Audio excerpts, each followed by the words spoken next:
What's up with you guys? Welcome back to another reaction video. I'm in there. And I'm Ollie. Today we got the appeal of One Piece, where to start. Me and my girlfriend has been mainly her. I want to watch One Piece, but she really wants to watch One Piece. It looks so cute. I'm willing to watch it. I'm willing to watch it with her. But yeah, we got the appeal of One Piece. This is recommended to us.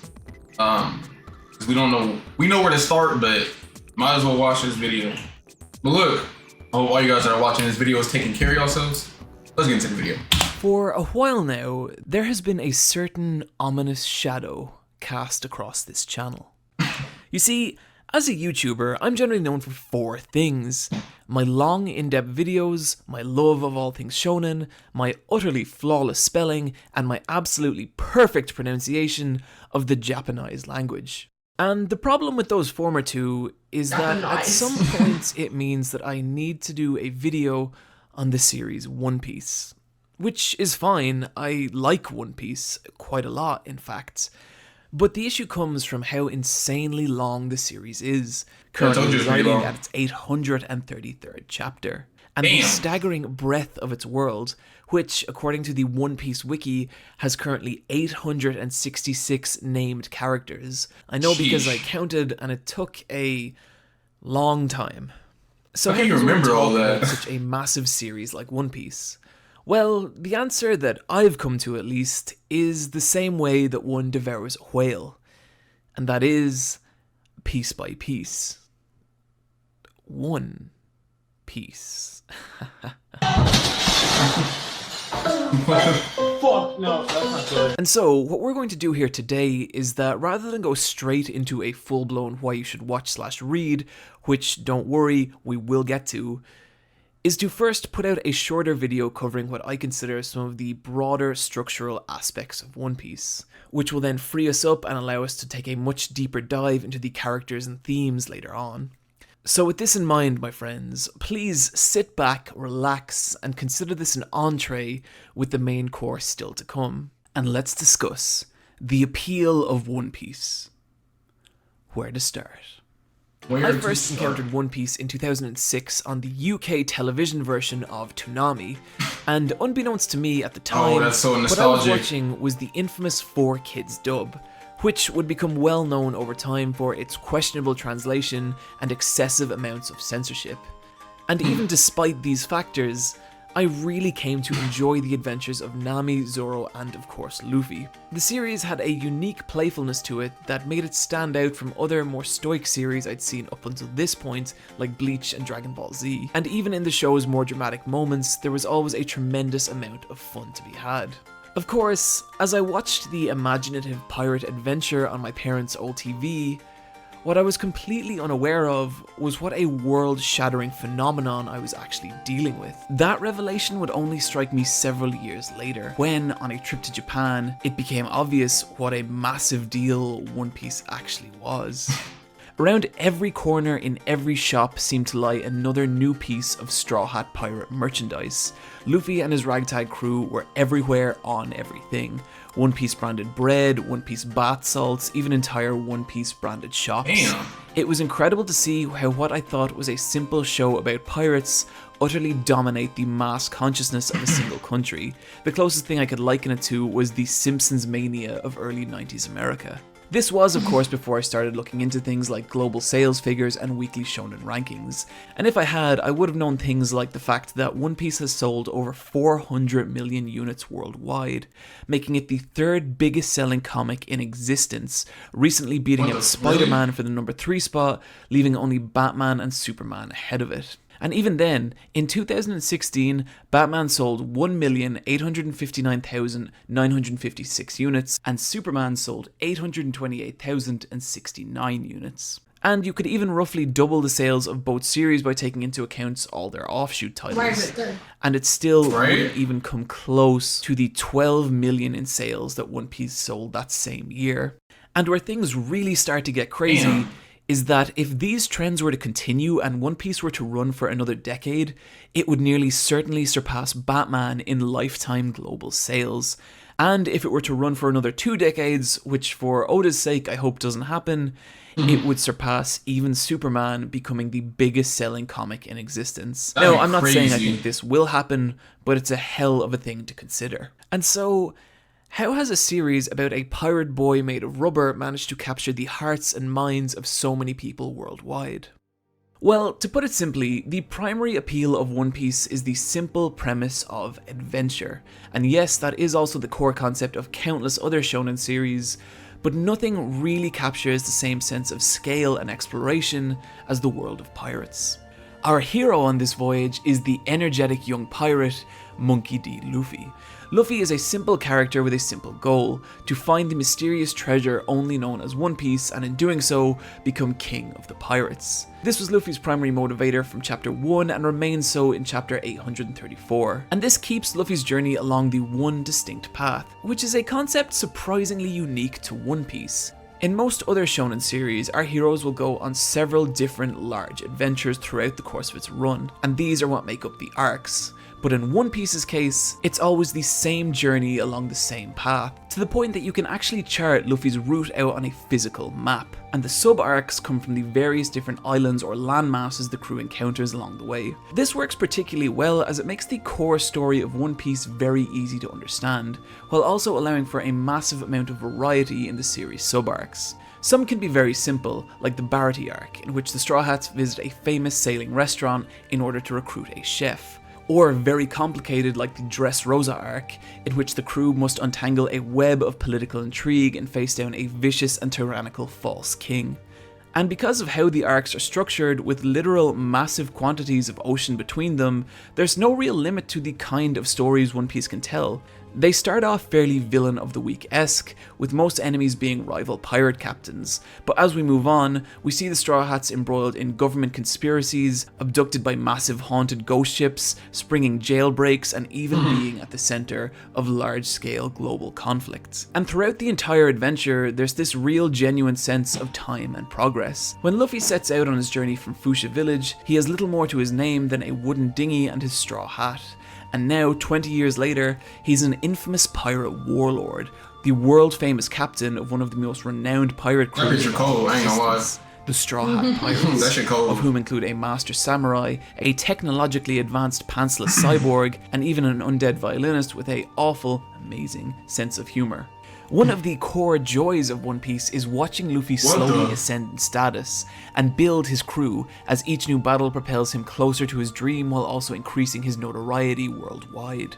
It's not ever a story you could accuse of moving quickly, but it is always moving, and I think it's only when you look back that you see how far Luffy and his crew have actually come. Of course, the success of an adventure series is largely dependent on the world the adventure takes place in, and this is another area where the series shines. One Piece's world, to put it simply, is the largest, most intricately detailed and well thought out of any of the long-running shonen series, which may not be obvious from the offbeat cartoonish designs of Oda's artwork, but make no mistake, this is a world of layers with its own government, economy, cultural and racial divides, with many, many different factions, all of whom have their own philosophy. This right here is good. I ain't gonna lie. I gotta put the viewers on. Synergy. This is not an ad, but this is very good for you though. I ain't gonna lie. They Just probably to like, disclose, we're not getting paid. Not Right? Promotion. This is just so good. not yet, right? Well, not Luffy and his not crew yet, are at least. often at the center, or at least involved in large-scale global incidents, but the world also progresses entirely separate to them. Major plot incidents completely separate from the Straw Hats are common, and when they do occur, they reverberate throughout the world on such a scale that it drastically affects the lives of every character in it, such as Porticus D. Ace's showdown with Blackbeard that resulted in the Great Summit War. It always feels like there's a larger picture in One Piece, and depending on the global political climate of the time, Luffy and the Straw Hats' allies and enemies can switch from arc to arc, giving the world this intriguing, ever-changing dynamic. And so One Piece's world succeeds on a grand scale, But what may be even more impressive is the characters that Oda has filled it with. What at first can seem like a cartoonish gag character can, through Oda's storytelling, become a portrait of life at its cruelest and most tragic. And this information is often delivered through weighty flashback stories, in which we're taken through the key moments of a character's life. And while a badly used flashback can utterly kill the momentum of the series, Oda uses them in such a way to give his characters weight, grounding, and motivation that otherwise just wouldn't be possible. Like, seriously, you see this dumb-looking idiot in a diaper? This is Senor Pink, and this guy has a backstory that is absolutely heartbreaking. And upon hearing it, it completely changes everything about how you see him. Moving swiftly along, actually no, Well, wait, I seen no. his backstory. I know some of you out there don't believe I seen it me, on so I'm TikTok. gonna prove I think I seen it too. Yeah, That shit was sad, huh? yeah, That shit was kind of sad. I seen it on TikTok. Yeah, his backstory is kind of sad. I ain't gonna lie. And this guy is right though, because just looking at him, you're like, who is this goofy ass? But like looking at his backstory, what are you doing? It just then it kind of changes. makes sense. Like, oh, I know that shit was kind of sad, trauma. right? That shit was kind of sad, huh? Yeah. Let's do this. Senor Pink started Where's his out his belly adult button? life as a member of the brutal Don Quixote crime family, where his days were frequently filled with criminal activity and brutal violence. Until one day, in the pouring rain, he met a woman who he immediately fell in love with. They got married, had a child, and for a while at least, everything was perfect. Except that Pink was still involved in the Don Quixote family, which he hid from his wife for fear that she might leave him. One day he's called away on a secret mission and disappears for an entire week, and upon returning, discovers that the day he left, his precious son had passed away, and now his wife, furious and heartbroken, demands an explanation, and he tells her everything, at which point she demands he stay away from her, rushes from the home in the pouring rain, before getting into an accident that leaves her in a vegetative state. Pink, devastated by the events, visits her every day in hospital, until one day, on a whim, puts on a bonnet reminiscent of their son in an attempt to entertain her, and miraculously, she cracks a small, delicate smile. And so, for the sake of seeing his wife smile, he continues to dress more and more elaborately. That's so sweet. enjoying That's so the like ridicule sad of too. everyone around him. Years later, his wife too has passed, but he still dresses this way out of remembrance for her and of his beloved son.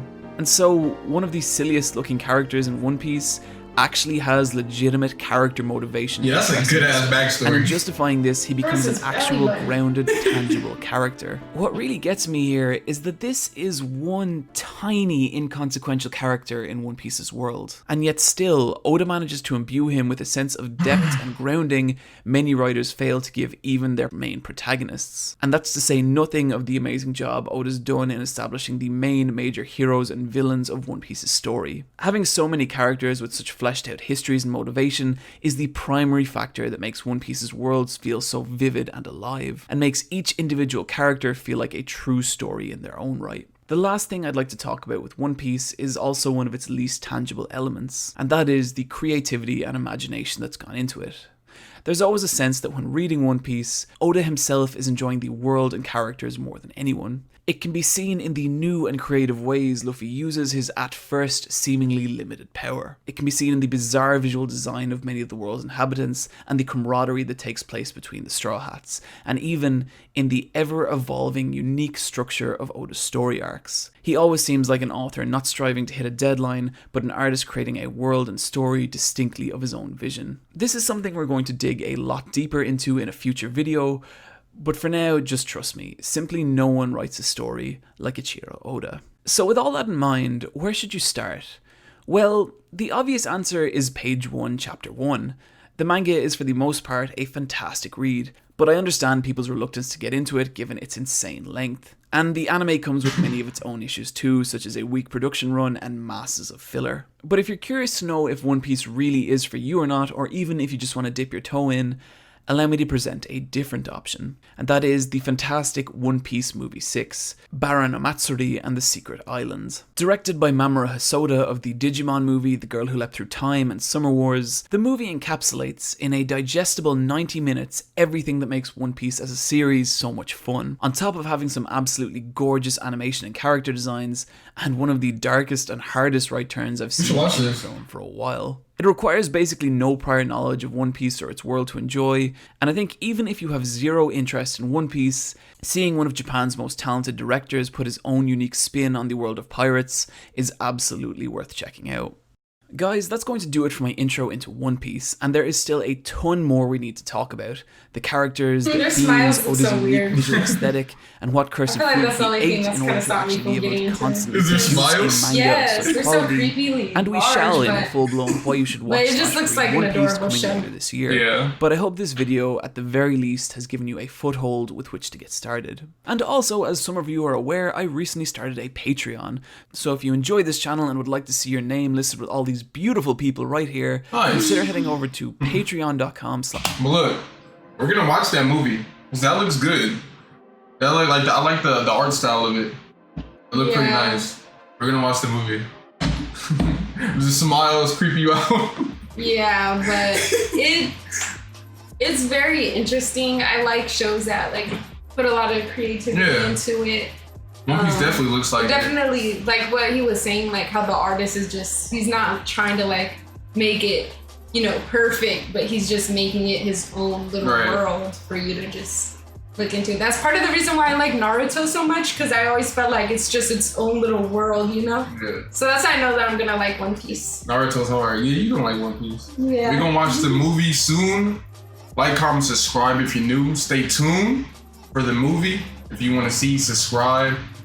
And Yeah. subscribe for our other videos too. But look, that's the video. Catch you on the next video.